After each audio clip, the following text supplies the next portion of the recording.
Welcome back.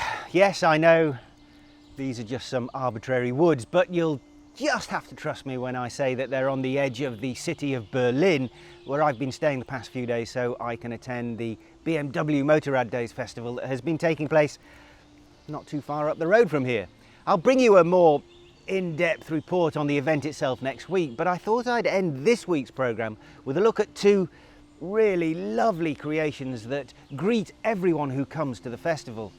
Proudly on display in the main entrance, they show what can be done with BMW bikes if you combine creativity with some engineering know-how. BMW has for the past few years been very supportive of this kind of work being done to their bikes, and with certain models like the R9T range and the more recently launched R18, they fully expect and encourage owners to personalise their bikes with either BMW's own range of accessories or the help of any number of third-party suppliers.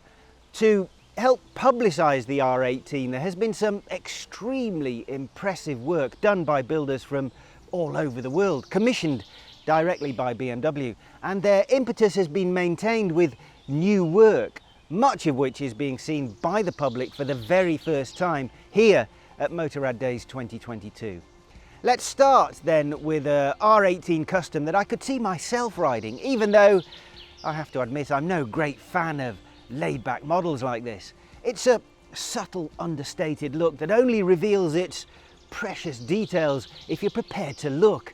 It doesn't have the sort of exaggerated styling that would attract the attention of the untrained eye of the non-biking public. Bryce Hennebert of Speed Horse Workshop built the Avus, as it's called, which is a circuit in Berlin that back in the 1930s was part racetrack and part public road. Much of the bike styling is influenced by two well-known sports cars of the era, one a Bentley, the other a Rolls-Royce. That influence is most clearly seen in the aluminium belly pan that houses the exhaust with its louvered vents and the shape of the rear fender.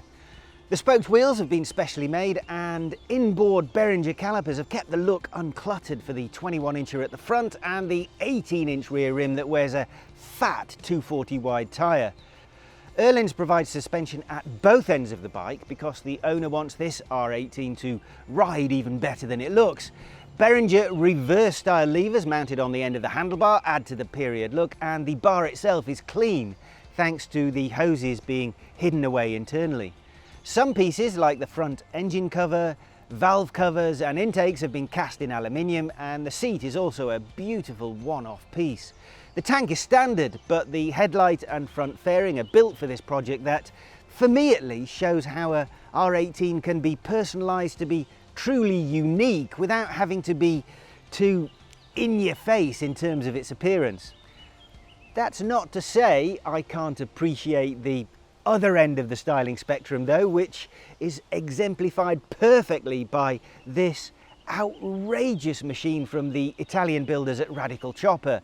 The Magnifica, as it is so modestly titled, retains only the frame, engine and electrics of the R18, and the rest has been crafted from a variety of materials in a way that reminds you of machines both from the past and the future.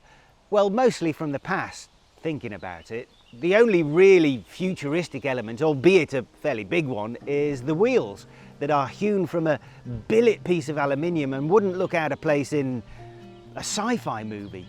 Neither would that front brake with its double discs, one of them rim mounted but both on the same side with a caliper built into the inside of the foreleg, with the suspension coming via a centrally mounted spring in front of the steering head. Virtually everything else has been crafted from hand, whether it be in steel, aluminium, brass or even wood. Even the design process itself, the work of Andrea Radaelli, was first visualised with the aid of pen and paper rather than with the usual CAD drawings.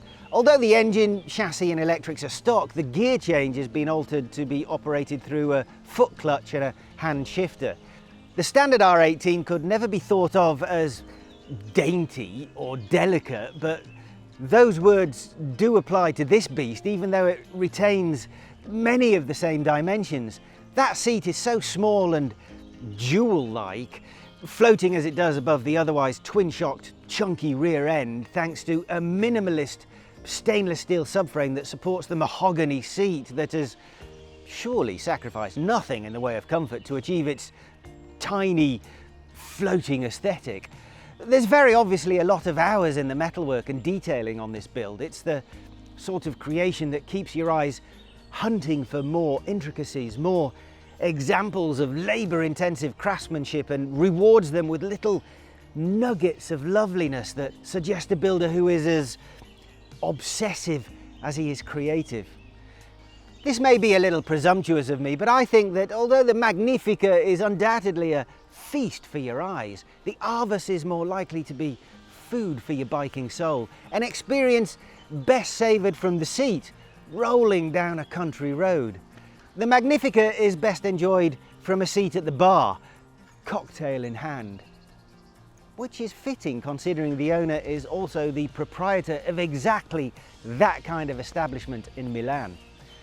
And on that note of class and distinction, it's back to me, the owner of an MT-09, currently living in a van in some woods near Berlin. Thanks for watching. We'll be back again next week with more from BMW Motorrad Days, so we'll see you then.